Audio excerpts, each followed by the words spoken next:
ठंडी रोटी। एक लड़का था, माँ ने उसका विवाह कर दिया, परंतु वह कुछ कमाता नहीं था। माँ जब भी उसको रोटी परोसती थी, तब वह कहती कि बेटा, ठंडी रोटी खा लो। लड़के की समझ में नहीं आया कि माँ ऐसा क्यों कहती है। फिर भी वह चुप रहा। एक दिन माँ किसी काम से बाहर गई, तो जाते समय अपनी बहू उस लड़के की स्त्री को कह गई कि जब लड़का आए तो उसको रोटी परोस देना। रोटी परोस कर कह देना कि ठंडी रोटी खा लो। उसने अपने पति से वैसा ही कह दिया, तो वह चिढ़ गया। माँ तो कहती ही है, ये भी कहना सीख गई। वह अपनी स्त्री से बोला कि बता, रोटी ठंडी कैसे हुई?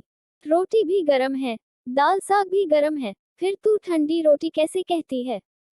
वह बोली कि यह तो आपकी माँ ने मेरे को ऐसा कहने के लिए कहा था, इसलिए मैंने कह दिया। वह बोला कि मैं रोटी नहीं खाऊंगा। माँ तो कहती ही थी, तू भी सीख गई। माँ घर आई तो उसने बहू से पूछा कि क्या लड़के ने भोजन कर लिया?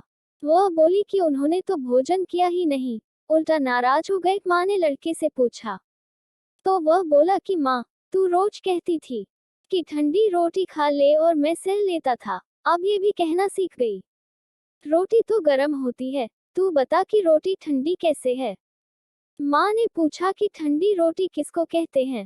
वह बोला सुबह की बनाई हुई रोटी शाम को ठंडी होती है, ऐसे ही एक दिन की बनाई हुई रोटी दूसरे दिन ठंडी होती है। बासी रोटी ठंडी और ताजी रोटी गर्म होती है।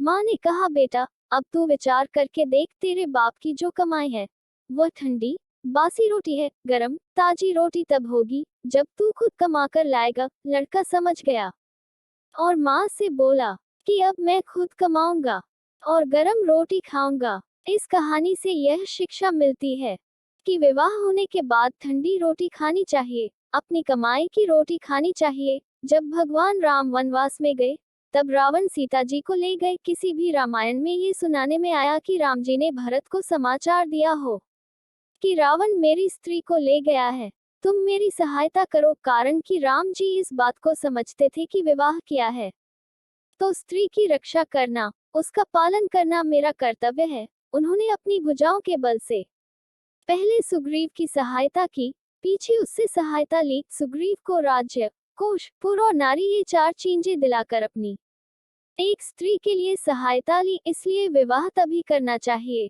जब स्त्री का और बच्चों का पालन पोषण करने की ताकत हो। ये ताकत न हो तो विवाह नहीं करना चाहिए। प्लीज वीडियो पसंद आए तो लाइक और चैनल पर पहली बार आए तो सब्सक्राइब, कमेंट और अपने दोस्तों के साथ शेयर करना मत भूलना।